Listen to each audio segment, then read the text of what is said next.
இனிய தமிழ் அமுது நேயர்களே, அனைவருக்கும் இனிய காலை வணக்கம்.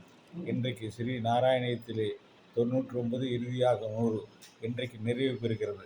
எல்லோருக்கும் எல்லா செல்வங்களும் நலங்களும் அவர்களும் வளங்களும் பெற்று எல்லோரும் நல்ல சுபிட்சமாக, சேமமாக, ஆனந்தமாக, சந்தோஷமாக வாழ வேண்டும் என்ற பிரார்த்தனையோடு இன்றைக்கு 99 ஸ்ரீ நாராயணத்திலே 99வது தசகம் வேத ஸ்துதி. எந்த பகவானுடைய 3 அடிகளால் மூவுலகம் அளக்கப்பட்டு பரிபூர்ண சம்பத்தை அடைந்து மகிழ்கிறதோ, எவர் உலகங்களை தாங்குகிறாரோ, அத்தகைய விஷ்ணுவின் மகிமையை யாராலும் கூற முடியாது. பூமியின் துகளை யாராலும் கணக்கிட்டு சொல்ல முடியாது. விஷ்ணுவின் பக்தர்கள் எங்கு பேரின்பம் அடைகிறார்களோ, அந்த மோட்ச மலரில் மகரந்த தேன் பெறுகிறதோ, அந்த பரமபத பகவானுக்கு பிரியமான வைகுண்ட லோகத்தை நான் இங்கேயே அடைய வேண்டும். ஆதி புருஷனும் அனைத்தையும் படைத்தவரும் நொடிதோறும் புதிதாக தோன்றும் அனிமாதி ஐஸ்வர்யங்களுக்கு அதிபதியான விஷ்ணுவிற்கு எந்த ஒரு பக்தன் யாகத்திலும் பூஜையிலும் அபிஸ் முதலியவற்றை அர்ப்பணம் செய்கிறானோ அல்லது மிகச் சிறந்த கிருஷ்ணாவதாரம் முதலியவற்றை விவரிக்கிறானோ, அத்தகைய பக்தனை இந்த உலகில் சந்தோஷம் அடைந்தவனாகவும் புகழ் நிறைந்தவனாகவும் இருந்து கடைசியில் அடையத்தக்கவன் பரமபக்தி தாமதமே என்று அடைவான். துதிக்கவன்றர்களாகிய சிறந்த கவிஞர்களே, வேதத்தின் சாரமான அந்த பகவானை எப்படி நீங்கள் தியானிக்கிறார்களோ அப்படியே வெளிப்படையாக காட்சியளிக்கும் அவரை இந்த உலகில் அவதரித்து அருளிய திருவிளையாடல்களை வர்ணித்து நன்றாக துதியுங்கள். அறிஞர்களே, அவனுடைய நாமங்களை எல்லோருக்கும் பேரின்பத்தை மோட்சத்தை அளிக்கக்கூடியவை.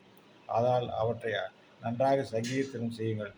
எங்கும் நிறைந்த பரம்பொருளே, அத்தகைய மகாபுருஷனான உன்னுடைய நாம சங்கீர்த்தனம் முதலியவற்றில் நான் தத்துவ உணர்வை அடைய வேண்டும்.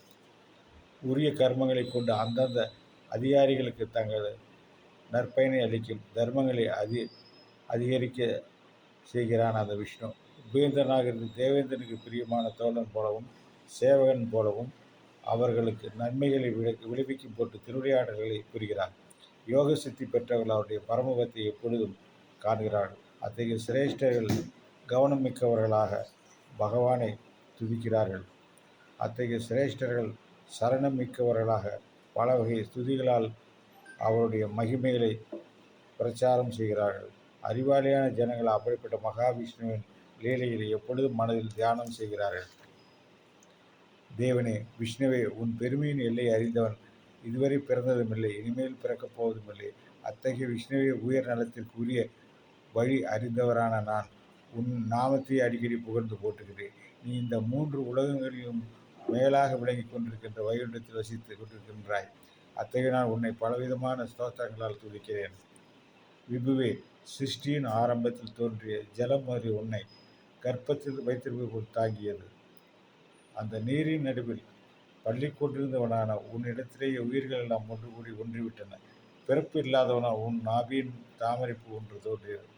திசைகளை இதழ்களாகவும் மகாமேருவையை கர்ணிகாகவும் கொண்ட அந்த கமலத்தை ஜலத்தின் உருவம் என்று அறிஞர்கள் கூறுகின்றார்கள். உலக மக்களை இவ்வுலகை மகாவிஷ்ணு தான் சிருஷ்டித்தார் என்பதை நீங்கள் புரிந்து கொள்ளவில்லை. அந்த விஷ்ணுவின் ரூபம் இது என்று விவரிக்க முடியாமல் உங்களுக்குள்ளாகவே உங்களின் உயிர் அல்லாத வேறொன்றாக ஆத்மாவாக உரைகிறது. மூடுபனி போன்ற மாயையால் சூறப்பட்ட மனம் படைத்தவரான நாம் ரூபங்களால் மயங்கியவர்களாக வயிற்று பிறப்புக்காக உயிரை நாம் காப்பதிலேயே திருப்தி அடைந்தவர்களாக யாகங்களை நடத்தி வைத்து கொண்டு முகுந்த நேரத்தில் எந்தவித ஈடுபாடும் கொள்ளாமல் அலைந்து கொண்டிருக்கின்றோம். புருஷோத்தமனி பல ஆயிரம் தலைகளையும் கண்களையும் கால்களையும் கொண்டவன். உலகங்கள் எல்லாவற்றிலும் வியாபித்து உலகங்களை எல்லாம் கடந்தவன். சிதானந்த வழியான சித்தத்துள் நீ பிரகாசிக்கின்றாய். இதுவரை இருந்தும் இனி வரப்போவதுமான நீயே மேலும் நீயே உடல் நீயே இந்திரியம் ஆகியவற்றில் புகுந்திருக்கின்றாய். ஆயினும் அவற்றில் பற்றில்லாமல் பேரின்ப மோட்சத்தை சுவை அளித்து கொண்டிருக்கின்றாய். எல்லைகளை கடந்தவரை நீ உலகத்தையும் ஏற்றுக்கொண்டாலும் அதற்கும் அப்பாற்பட்டு சுத்த ஞான ஸ்வரூபியாக இருக்கின்றாய். அது உன்னுடைய மகிமை என்று வேறில்லை. உன்னில் சிறுபாகமே அனைத்து உலகங்களும் காணப்படுகிறது. 3/4 பாகம் உலகத்திற்கு அப்பால் பரமானந்த ஸ்வரூபமாக பிரகாசிக்க அப்படிப்பட்ட உனக்கு நமஸ்காரம். குருவாயூருடைய தலைவனே, கிருஷ்ணனே, வெளிப்படையாக தோன்றாத உன் அவ்வியக்த ரூபம் அறிவதற்கு மிகவும் கடினமானது. சுத்த சத்துவ சூட்சுமமே உருவாகி கொண்ட அந்த வருண ரூபமே வெளிப்படையாக விளங்குகின்றது. அதிலும் பரமானந்த கடலின் அலை போன்ற இந்த கிருஷ்ண ரூபம் மிக தெளிவாக உள்ளது. ஆகவே எல்லாவற்றுக்கும் மேலாக குணாச்சாரத்தால் மனதை கவரும் உன் மூர்த்தியை நான் நாடி துதிக்கின்றேன். ஆகவே நீ எல்லா பிணியிலிருந்து என்னை காத்தருள வேண்டும் என்று நாராயண பட்டத்திரி ஸ்ரீ அந்த கிருஷ்ண பரமாத்மா வேண்டுகிறார். அடியேனுமான நானும் உன் பாதங்களில் பணிந்து கேட்டுகிறேன். எனக்கும் கால்கள் சரியாகி நானும் நன்றாக நடக்க வேண்டும் என்று உன் பாதங்களிலே பணிந்து கேட்டுக்கொள்கின்றேன். நன்றி. இறுதியாக தசகம் 100. இன்று இந்த 100வது தசகத்தோடு இறுதியாகிறது நாராயணியம். திருமுடி முதல் திருவடி வரை வர்ணித்தல். காயாம்புவிப்பு அழகியதொரு ஒளிப்புறம்பாக என் கண்முன்னே காண்கின்றேன். அந்த பிரகாசத்தால் நான் அமிர்த ரசத்தில் திளைக்கின்றேன். அதையொட்டி அவ்வொளி நடுவில் குழந்தை பருவம் முடிந்து யவன பருவம் ஆரம்பிக்கும் அழகுமிக்க திவ்ய ஸ்வரூபத்தை காணுகின்றேன். நாரதர் முதலிய ரிஷிகள் அந்த பரமானந்த ரசத்தை அனுபவித்து உலகாங்கீதம் அடைகிறார்கள். உபநிஷதங்களே தேவகந்தரிகளாக உருக்கொண்டு அந்த எழிலுருவை சூழ்ந்திருக்கிறார்கள். அந்த அழகனின் கேசம் கருத்து அடர்த்தியாக சுருண்ட நுனிகளை கொண்டு அழகாக சுருட்டி மடித்து கட்டப்பட்டிருக்கிறது. மேலும் சூரிய சிறுவமணியாக அழகு மிகுந்திருக்கிறது. சந்திரபிம்பம் போன்ற மயில்கள் பீலிகளால் சுற்றப்பட்டு மந்தார மாலைகளால் அலங்கரிக்கப்பட்டு விடுகின்றது. இளம் சந்திரன் போன்ற நெற்றி பகுதி வெண்மையான நாமத்தால் பளபளக்கிறது. பரிபூர்ணமான கருணைகளில் மிருதுவான அலை போல் அசையும் உன் பருவங்களில் லீலா விலாசத்தினால் மனதில் கவர்கிறாய்.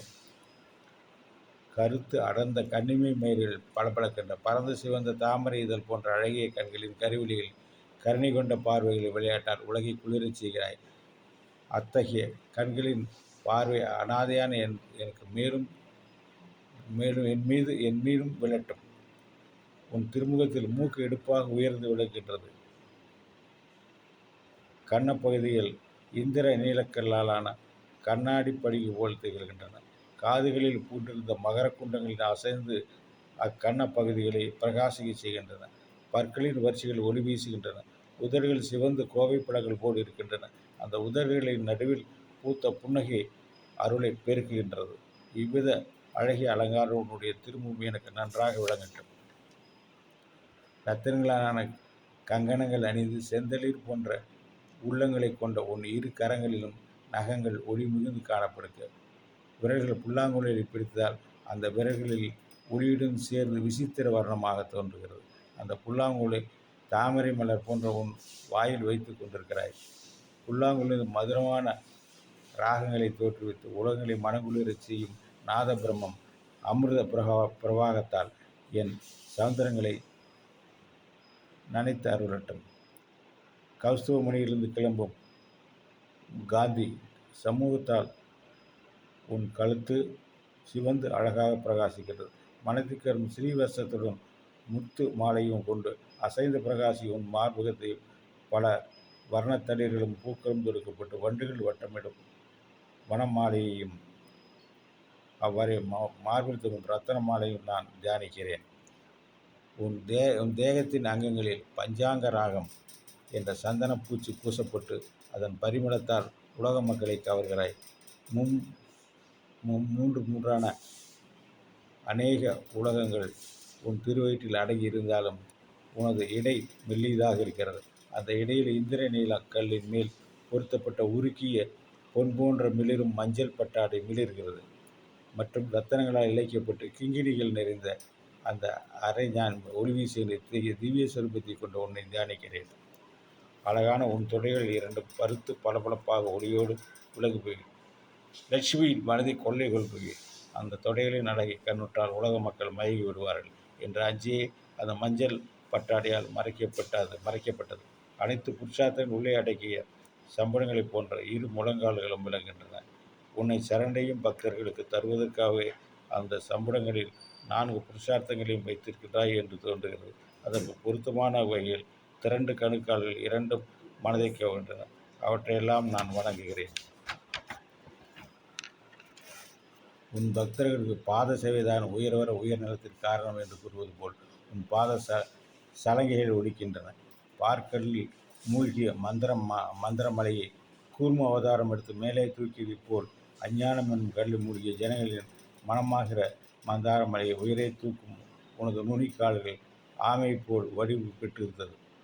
உயர்ந்து சிவந்து ஒளிவிடும் நிலவு போன்ற நகங்கள் உன்னை வந்து அடைந்தவர்களின் தாபங்களையும் அஞ்ஞானத்தையும் போக்குகின்றது. அத்தகைய மனவிரலை ஒழிக்கும் உன் கால்வர்களின் வரிசையை நான் இடைவிடாது தியானிக்கிறேன். குருவாயூரப்பா, அருட்கடலே, அவயங்களில் யோகீஸ்வரர்களுக்கு மிக மிக பிரியமானது உன் பாதமூலமே.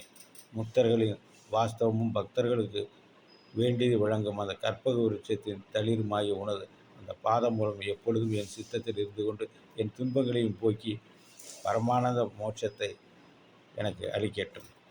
வேதங்களில் பிறந்து இதிகாச புராணங்களில் கூறப்பட்ட உன் லீலாவதாரங்களின் துதிகளால் நன்கு வளர்ந்திருந்த ஸ்லோகம் இத்தலத்தில் நாராயணியம் என்று அழைக்கப்படுகிறது.